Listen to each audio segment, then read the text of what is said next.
Welcome to Champagne Chats, discussions from the green room where we talk all things about the events industry.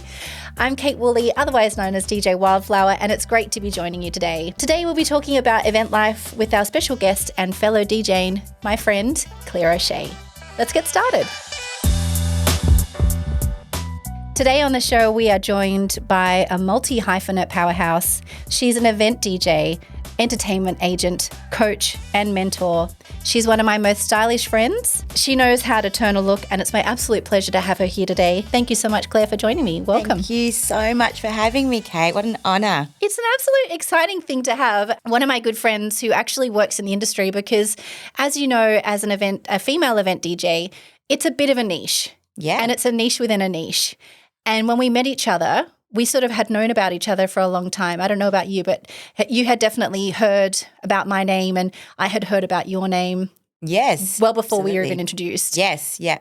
When you came to Perth. Yes, when I moved to Perth. Right, I'm like, yes, it's another DJ. It was so great. I was so excited. It was super exciting. I also kind of felt like at the time it was a little bit of that like being pitted up against each other of like, oh, do you know the other event DJ, event DJ Claire? Yes. And that little sort of inserted competitiveness with females working against each other.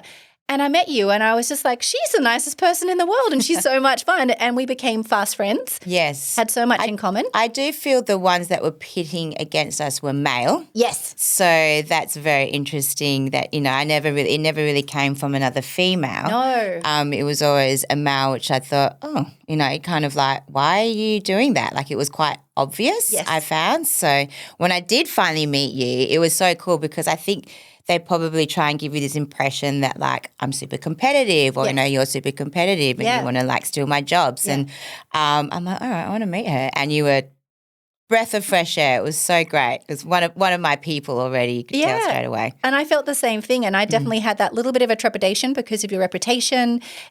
You were really well known and really well respected, also very fabulous. So I had done a deep dive and stalked all your beautiful pictures ahead of sort of meeting you. So it's always great when you have that perception of what you think someone's going to be like and then actually meeting them. So yes, love that. Yeah, me too. First of all, I'd love you to tell me a little about yourself and how you got started in the events industry. Well, you did a great introduction, by the way. I kind of don't need to. I'm like, my job's done. I don't need to do anything. So thank you for that wonderful introduction. I really appreciate it. As you know, I'm a DJ, entertainment agent. I'm a coach, mentor, and a mum.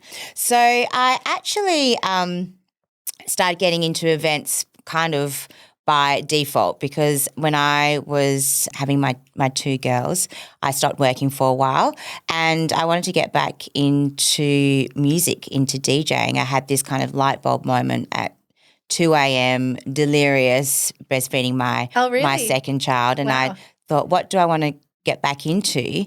I didn't want to work. I was working in finance. I didn't want to get back into finance. I really love music. So I thought I'll get back into DJing, but I couldn't actually be DJing in nightclubs and bars and getting home late and then not even barely sleeping and getting up for my girls, at 6 a.m. So I thought I'd get into events, fashion parties. Love and I said yes to playing at Adam Heath Boutique and a Dion Lee. Oh, I love party. Adam Heath Boutique. Yes.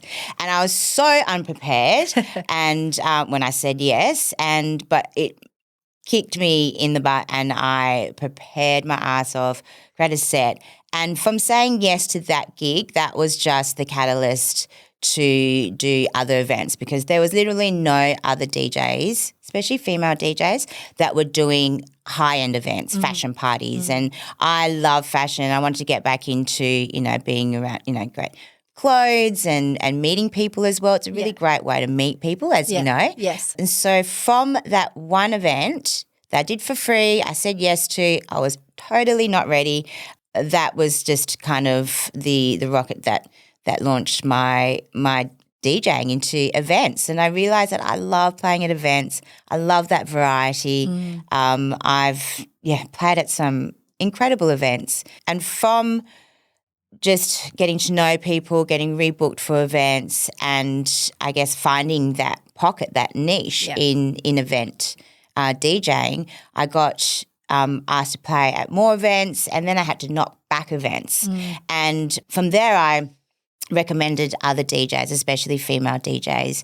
And I loved recommending DJanes and meeting them and being able to help them out, because I didn't really get that when I first started out. Absolutely. And then that's how the DJ agency was born, House of FADJ Entertainment, because I'm like, I can actually get paid to do this. Absolutely. And met some incredible women from the agency, including yourself as well. Yes. So that was because I just kept saying no to jobs and realised that, wow, this is a really great niche and exactly. great pocket that hadn't really been explored fully in Perth. 100%. And then through doing the agency work, I realised I loved mentoring other DJs. I got so much reward out of that and being able to help them and give them a step up in the industry and be able to, guide them into working in events.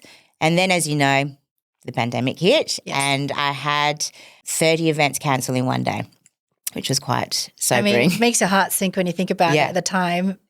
It's sort of relatively recent, but a long time ago. But at that point, 30 events one day, you've pivoted your business to be actually focusing on that. Yeah. How did you respond in that moment? It was a shock. It was kind of comforting that everyone was in that situation, I must say. Like, exactly. I think if it was just yourself, you'd be like, oh my God, you'd be like, what, is it me? But it was literally something that was beyond our control. Out of your hands. And out of all of our hands. Yes, out of everyone's hands. And it was somewhat a blessing in disguise because I was working like a Trojan. I'd hardly saw my husband, my kids. It really gave me that moment to stop and spend some really good quality time with them. And it was actually a really magical trip up to Karajini that I had like my other next light bulb moment was to go to DJ school, because I often got asked, can you teach? Do you teach other people DJ? I did not have the time at all to do that. Yeah. And that's kind of where the Ministry of Fun DJ School was born, like in this amazing, like gorgeous of Karajini. And I had that moment of this, I think this is what I want to do, my next step. So that's led me to really today as I own an online and in-person DJ school for women and kids. Congratulations. Thank because you. For many, many years, it just seemed like there was this opportunity that you were talking about and with this idea that was sort of brewing. And you've talked about it in various aspects.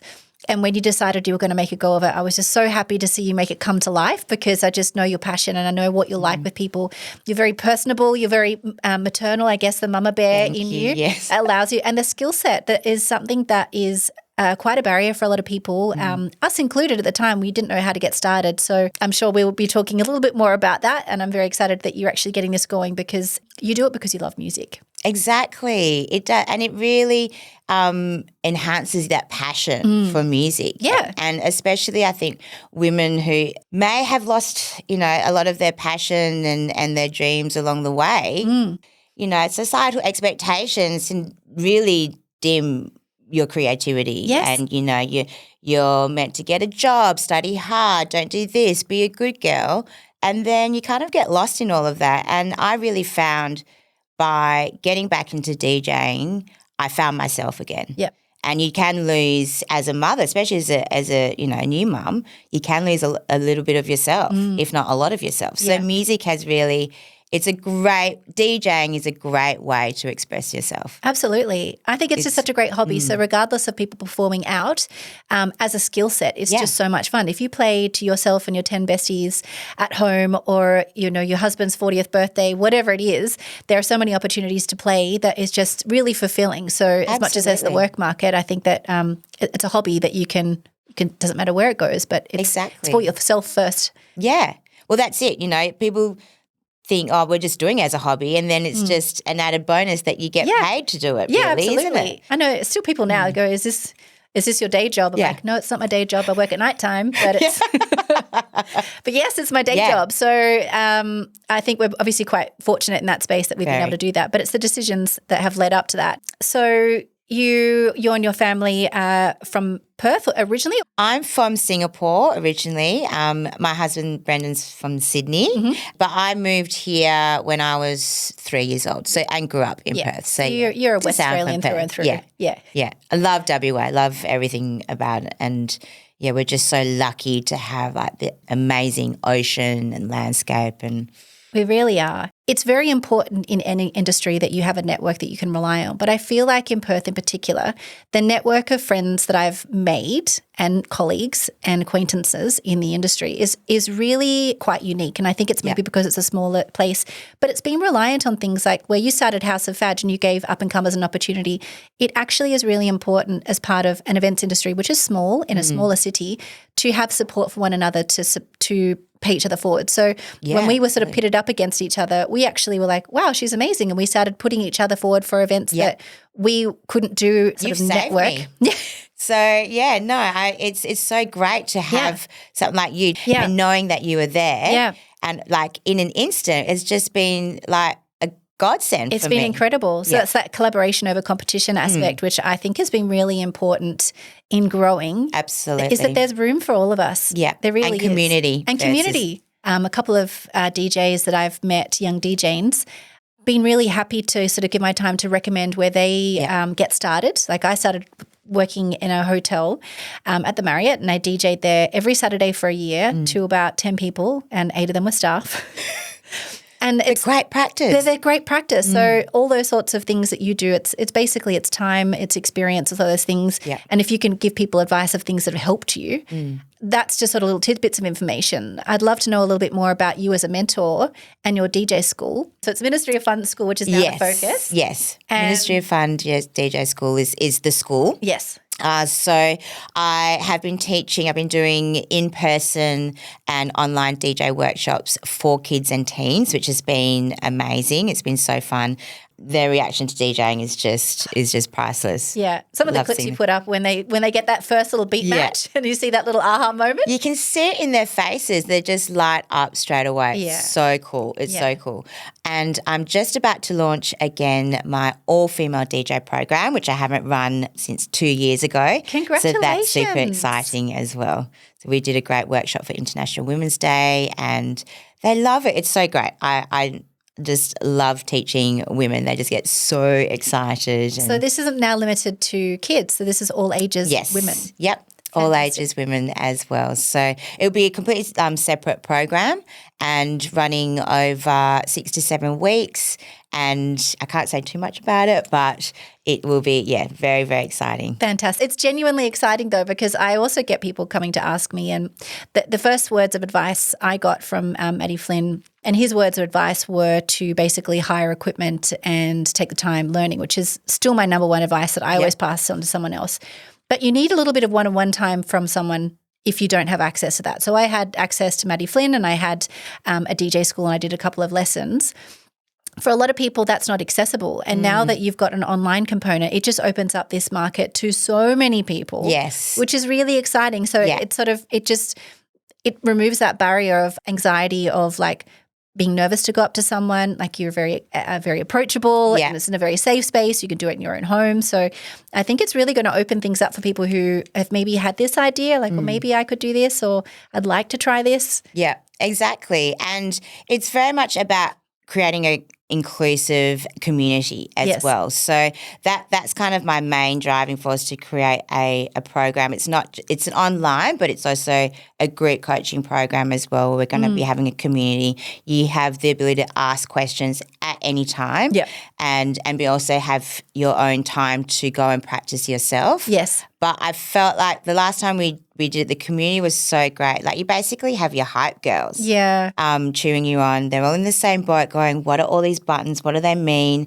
And be able to ask questions and help each other and, share music. Yes. And it's that aspect I'm really excited about as well because that helps with your confidence. It's like, oh, God, okay, I'm not the only one doing this. And when I started, I really felt that. And I think that's why I've really pushed to have a community-based DJ school because I didn't really have anyone to ask questions. I learned basically I taught myself on decks and kind of watching my friends that were DJs to be able to create a safe space that's inclusive. Yep. Like just a container where you can ask questions. Don't worry if it's a silly question. Everyone's probably thinking the same thing as well, because that's what I felt when I started. Like I was too scared to ask. Too scared to ask, and yes. it took me a really long time. Yeah. Really long time to learn. It's such because of that. It is. It is. So I think this is just this is only the beginning. I know that the first few seasons of your DJ schools have sort of evolved in various iterations. So I think this one that's now opening up to a broader market is going to be really exciting for a lot of people to learn for the first time. Because I still to this day think it's the most fun hobby. It's so fun. I just can't think of a better hobby to have. And if I never did another gig, I would still continue to DJ because it's just so much fun. Yeah. Yeah. And so looking ahead in the next 5 to 10 years, where do you see yourself? I'd love to say I'll be DJing in 10 years' time. Gosh, I don't know. I'm getting on a bit. But I know, as you said, you're always going to be DJ. For me, I'm always going to have some kind of music element in my life because it has enriched my life in so many ways. What was originally a hobby has now turned into, multiple careers. My goal really now, like my passion project is the DJ school. Yes. As long as I can still DJ a little bit, but for me it's about giving back and being able to not only teach people like women and kids how to DJ, but to how to find their confidence and creativity and a way to express themselves through DJing. It must and be through so music. rewarding. It's so rewarding. I get teary even thinking about it. It's super rewarding to see them. Do you have any mentors that you look up to? My main mentor is actually business mentors. I'm a bit of a business nerd. Another hat. So you talked about before you started DJing, you were also in finance. Yes. So. Yeah, I was a finance broker for 15 years. So I've gone quite well, I guess I've used my finance experience with my businesses. You have. It's the serial entrepreneur in you that has taken the hobby and made it into a business. Yeah, exactly. That's true. So my mentors are business mentors. I've been really getting into like online marketing, like that whole online space is massive. I'd love to know, so while you are still doing your DJ school and how that will evolve, I know there will be many different iterations because you won't sit still and you've got lots of different ideas. I can't sit still. I've tried. It doesn't quite work. But for you as a DJ, are there events that you particularly enjoy doing or want to keep on doing?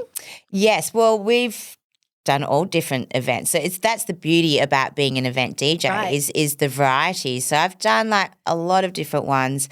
I still love doing weddings. I had a break from weddings and I really miss that. And I still love doing weddings. I love being a part of love and, everyone's festive and excited and every wedding is different. So I love doing weddings. I love doing product launches and movie premieres. That's been really fun. And doing some different kind of events. So like next month I'm going to be playing for Cinefest closing party, which I've done the last 3 years. That's really fun. Like so much it's fun a last movie year. festival. Yeah. Yes. Epic. It's really good. Is that the one in Bunbury? Bustleton. Sorry. Yeah. Right connection. Further south. Very close. And I'll also be doing DJ workshops as well. So I'm able to mix two of my passions This is teaching and DJing in one, and being able to travel as well is so great. As like that's the best part about DJing is that you can take it anywhere. I know. I'd love to know your tip for people wanting to get started in the industry. When you're starting out DJing, so if you're wanting to start DJing, there is so much DJ equipment out there and it can range in the thousands of dollars, which is quite overwhelming. Absolutely. When you're starting a hobby, you don't want to be forking out heaps of money because you just don't know whether you're going to like it or not. So I recommend simple is the key. Hiring equipment, that's a great idea, but if you're wanting to get like a little controller, you can get like controllers now that under $500, a couple $100. There's some cool ones. And they're so evolved now, like the controllers that they have, like they do pretty much all the basics that amazing. you need. Yeah.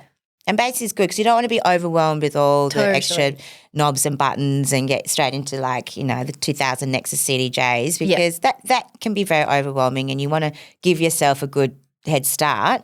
So simple is the key, and obviously learning the absolute fundamentals, basic beat matching is so important. Don't worry about all the skills. Like I'm a basic DJ. I don't do a lot of tricks like, James Hype. He's an amazing DJ. He's actually one I follow. He's amazing. He's amazing. He's amazing. Technically, I'm just like, wow. So I'm like studying his YouTube videos. He's incredible. It's just that entry level. I think that's the thing. What you're providing is an opportunity for that foot in the door. Exactly. Whatever you do after that, there's plenty of options to evolve. Yeah. But I think that's what's really exciting about what you've done is that initial step, I think, is the hardest. It is. Knowing where to start.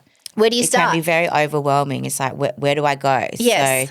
So I believe you've given our viewers a little link to a how to get started DJ kit. So we'll be able to put that little link up as well. So what will you find in that? It's called the Ultimate DJ Starter Kit. Oh, the Ultimate. The Fabulous. Ultimate. So it outlines the 6 things that you need to start DJing, and I offer recommendations on what DJ controllers to get, super affordable, easy to set up as well, of which you probably of those 6 things you probably need to buy one or 2 things. So you're not spending a lot of money.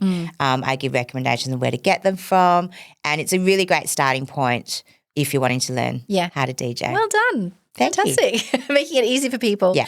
So one of the questions I've missed is a really important one because I think this is probably is a hard question for you to answer because I know you've just done so much in your career.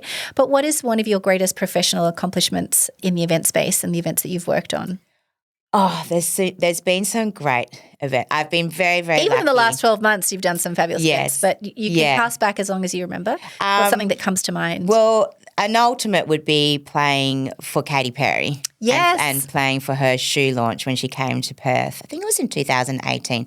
And I got to meet her, and that was pretty incredible. I never, that was a real pinch me. Yeah. Cannot believe I'm DJing Huge. at this. Yeah. I know. Yeah. She got to meet you.